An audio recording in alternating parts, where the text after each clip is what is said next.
Friends and family, welcome to ಹ್ಯಾಶಲ್ new life. ನೋಡಿದ್ರಲ್ಲ, ಬೆಳಗ್ಗೆ 6 ಗಂಟೆಗೆ ಉಡುಪಿಯಲ್ಲಿ ಫಿಶ್ ಮಾರ್ಕೆಟಲ್ಲಿ ಎಷ್ಟು ಜನ ಜಂಗೂಲಿ ಅಂತಂದರೆ ಅಷ್ಟು ಜನ ಇದ್ದರು.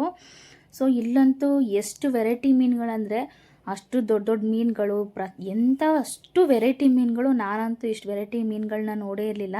ಸೊ ವೆರೈಟಿ ಮೀನುಗಳು ನೋಡಬೇಕು ಅಂತಂದರೆ ಉಡುಪಿ ಮಂಗಳೂರು ಮಾರ್ಕೆಟ್ಗೆ ನಾವು ಬರಬೇಕಾಗತ್ತೆ. ಸೊ ನಾನಂತೂ ಒಂದು ಮೀನು ಹಿಡ್ಕೊಂಡು ನೋಡಿದೆ ಎಷ್ಟು ವೆಯ್ಟ್ ಬರ್ಬೋದು, ಹೇಗಿರುತ್ತೆ ಅಂತೇಳ್ಬಿಟ್ಟು. ಮೇ ಬಿ ಅದೊಂದು 5ರಿಂದ 10 kg ಜಾಸ್ತಿ ಮೇಲೇ ಇತ್ತು. ಸೊ ನಾವು ಅಲ್ಲಿಂದ ಮುಗಿಸ್ಕೊಂಡು ಈಗ ಉಡುಪಿ ಬೀಚಿಗೆ ಹೋಗಿ ಸ್ವಲ್ಪ ಹೊತ್ತು ಟೈಮ್ ಸ್ಪೆಂಡ್ ಮಾಡೋಣ ಅಂತೇಳಿ ನಾನು ನನ್ನ ಮಗಳು ಬಂದು. ಸೊ ನೀವು ಅನ್ಕೋತಾ ಇರ್ಬೋದು, ಯಾಕೆ ಇವರು ಇಷ್ಟು ದಿನ ಆದರೂ ವಿಡಿಯೋ ಹಾಕಿಲ್ಲ, ಏನಕ್ಕೆ ಇಷ್ಟೊಂದು ಡಿಲೇ ಆಗಿತ್ತು ಅಂತ. ಸೊ ಕೆಲವೊಂದು ಪರ್ಸ್ನಲ್ ಪ್ರಾಬ್ಲಮ್ ಇರೋದ್ರಿಂದ ನನಗೆ ಇಷ್ಟು ದಿನ ವಿಡಿಯೋ ಹಾಕಲಿಕ್ಕೆ ಆಗಿಲ್ಲ. ಸೊ ಎಲ್ಲ ಪ್ರಾಬ್ಲಮ್ಸು ಕ್ಲಿಯರ್ ಮಾಡಿಕೊಂಡು ಈಗ ನಾರ್ಮಲ್ ಆಗಿದ್ದೀನಿ. ಸೊ ಹಂಗಾಗಿ ಇನ್ನು ಕಂಪಲ್ಸರಿ ಕಂಟಿನ್ಯೂಗಿ ವಿಡಿಯೋ ಹಾಕ್ತಾ ಇರ್ತೀನಿ. ಇನ್ನು ಕಂಟಿನ್ಯೂಸ್ ಆಗಿ ವಿಡಿಯೋ ಬರ್ತಾನೆ ಇರುತ್ತೆ. ಸೊ ನಾವಿಲ್ಲಿ ಸ್ವಲ್ಪ ಹೊತ್ತು ಬೀಚಲ್ಲಿ ನಾನು ನನ್ನ ಮಗಳ ಜೊತೆ ನೀರಲ್ಲಿ ಆಟ ಆಡಿಕೊಂಡು, ಸೊ ಇವಾಗ ನಾವು ಕೃಷ್ಣ ಟೆಂಪಲ್ಗೆ ಹೋಗ್ತಾ ಇದ್ದೀವಿ. ಫೇಮಸ್ ಆಗಿರೋಂಥ ಒಂದು ಕೃಷ್ಣ ಸನ್ನಿಧಿಗೆ ನಾವು ಇವಾಗ ಬರ್ತಾ ಇದ್ದೀವಿ.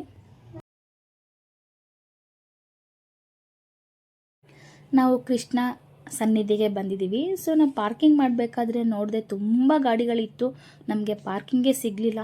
ಸೊ ಎಲ್ಲೋ ಒಂದು ಕಡೆ ಒಂದು ಗಾಡಿ ಪಾಸಾದಿಂದ ಅದೊಂದು ಪಾರ್ಕಿಂಗ್ ಮಾಡಿಬಿಟ್ಟು ಹೋಗ್ತಾಯಿದ್ದೀನಿ. ಯಾಕಂದರೆ ಎಷ್ಟು ರಶ್ ಇದೆ ಅಂತ ಹೇಳಲಿಕ್ಕಾಗ್ತಿಲ್ಲ, ಎಲ್ಲಿ ನೋಡಿದ್ರು ಪಾರ್ಕಿಂಗೇ ಇಲ್ಲ. ಅದು ಯಾವ ಟೈಮಲ್ಲಿ ಬಂದಿದ್ದೀವಿ ಅಂತ ನನಗೆ ಗೊತ್ತಾಗ್ತಿಲ್ಲ. ಆ್ಯಕ್ಚುಲಿ ಇದು ಬಂದುಬಿಟ್ಟು 2 months ಬ್ಯಾಕ್ ವಿಡಿಯೋ. ನಿಮ್ಗೆ ಆಗಲೇ ಹೇಳ್ದಂಗೆ ನಾನು 2 months ಬ್ಯಾಕ್ ವಿಡಿಯೋ ಆಗ್ತಾ ಇರೋದು. ಆವಾಗ ತುಂಬ ಜನ ಟೈಮಲ್ಲಿ ದೇವಸ್ಥಾನಕ್ಕೆ ಅಲ್ಲಿ ಟ್ರಿಪ್ಗಳಿಗೆ ಹೋಗ್ತಾ ಇರ್ತಾರೆ. ಸೊ ಆ ಟೈಮಲ್ಲಿ ನಾನು ಹೋಗಿದ್ದು ಡಿಲೇ ಆಗಿದೆ.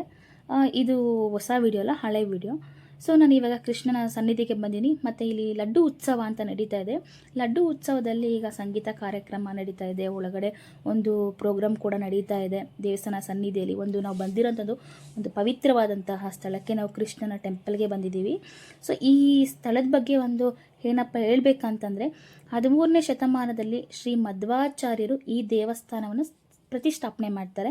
ಹೆಂಗೆ ಪ್ರತಿಷ್ಠಾಪನೆ ಮಾಡ್ತಾರೆ ಅಂತಂದರೆ, ದ್ವಾರಕೆಯಲ್ಲಿ ಸಮುದ್ರದಲ್ಲಿ ಸಿಕ್ಕಂತಹ ಗೋಪಿಚಂದನ ಉಂಡೆಯಲ್ಲಿ ಸೊ ಬಾಲಕೃಷ್ಣ ವಿಗ್ರಹವನ್ನು ಮಧ್ವಾಚಾರ್ಯರು ಉಡುಪಿಗೆ ತಂದು ಇಲ್ಲಿ ನಾವು ಪ್ರತಿಷ್ಠಾಪನೆ ಮಾಡ್ತಾರೆ. ಸೊ ಒಂದು ಮಣ್ಣಿನ ವಿಗ್ರಹವನ್ನು ತಂದು ಇಲ್ಲಿ ಪ್ರತಿಷ್ಠಾಪನೆ ಮಾಡ್ತಾರೆ. ಸೊ ಇಲ್ಲಿ ಕನಕನ ಕಿಂಡಿ ಇದೆ, ಒಂದು ಬೆಳ್ಳಿಯ ಒಂದು ಕಿಟಕಿಯಲ್ಲಿ ಕನಕನ ಕಿಂಡಿ ಇದೆ. ಸೊ ನಾವು ದೇವರನ್ನು ನೋಡಬೇಕು ಅಂದರೆ ಆ ಕನಕನ ಕಿಂಡಿಯಿಂದನೇ ನೋಡಬೇಕಾಗುತ್ತೆ.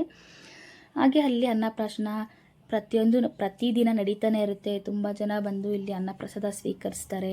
ಮತ್ತು ಗೋಶಾಲೆ ಇದೆ. ಗೋಶಾಲೆಗೆ ಬಂದಂತೂ ನಮಗಂತೂ ಮನಸ್ಸು ಎಷ್ಟು ಹಗುರ ಆಗುತ್ತೆ ಅಂದರೆ ಅಷ್ಟು ಮನಸ್ಸು ನಿರಳ ಆಗುತ್ತೆ.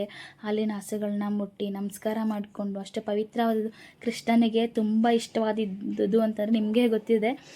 ಸೊ ಹಸುಗಳು ಅಂತ ಹೇಳಿದ್ರೆ ಕೃಷ್ಣನಿಗೆ ತುಂಬ ಇಷ್ಟ. ಸೊ ಅದು ಆಶೀರ್ವಾದ ನಮಗೆ ಸಿಕ್ಕಿದ್ರೆ ನಮ್ಗೆ ಎಲ್ಲೇ ಹೋದ್ರೂ ದೇವರು ನಮಗೆ ಆಯುಷು ಆರೋಗ್ಯ ಪ್ರತಿಯೊಂದು ಸಂಪತ್ತು ನಿಮಗೂ ಕೊಡಲಿ, ಎಲ್ಲರಿಗೂ ಕೊಡಲಿ ಅಂತ ನಾನು ಕೇಳಿಕೊಂಡು ನಮಸ್ಕಾರ ಮಾಡಿಕೊಂಡು ನಾನು ಬಂದೆ. ಸೊ ನಾವು ಇವಾಗ ಅಲ್ಲಿಂದ ನಾನು ಈಗ ಹೋಗ್ತಾ ಇರೋದು ಒಂದು ಪ್ರೋಗ್ರಾಮ್ ನಡೀತಾ ಇದೆ. ಸೊ ಅಲ್ಲಿ ಒಂದು ದೇವ್ರದ್ದು ಒಂದು ಕೃಷ್ಣಂದು ಒಂದು ಸನ್ನಿಧಿಯಲ್ಲಿ ಒಂದು ಪ್ರೋಗ್ರಾಮ್ ನಡೀತಾ ಇದೆ. ಸೊ ಅಲ್ಲಿಂದ ಒಂದು 10 ನಿಮಿಷ ಕೂತ್ಕೊಂಡು ಕೇಳಲಿಕ್ಕೆ ಅಂತೇಳಿ ಹೋಗ್ತಾ ಇದ್ದೀನಿ. ಬನ್ನಿ, ನೀವು ಕೇಳಿ, ನಿಮಗೂ ಒಳ್ಳೆಯದಾಗಲಿ.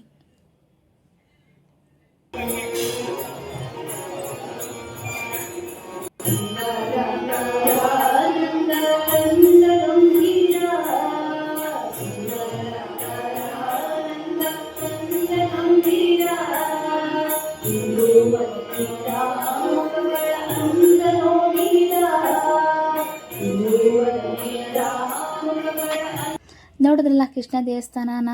ಸೊ ನಿಮಗೇನ ಈ ವಿಡಿಯೋ ಇಷ್ಟ ಆಗಿದ್ರೆ ಲೈಕ್ ಮಾಡಿ, ಶೇರ್ ಮಾಡಿ, ಹಾಗೆ ಕಮೆಂಟ್ ಮಾಡಿ, ಸಬ್ಸ್ಕ್ರೈಬರ್ ಮಾಡ್ಕೊಳ್ಳಿ. ನೆಕ್ಸ್ಟು ಒಂದು ಇಂಟ್ರೆಸ್ಟಿಂಗ್ ವಿಡಿಯೋ ಜೊತೆ ನಾನು ನಿಮಗೆ ಬರ್ತೀನಿ. ಅಲ್ಲಿವರೆಗೂ ಟೇಕ್ ಕೇರ್, ಬಾಯ್.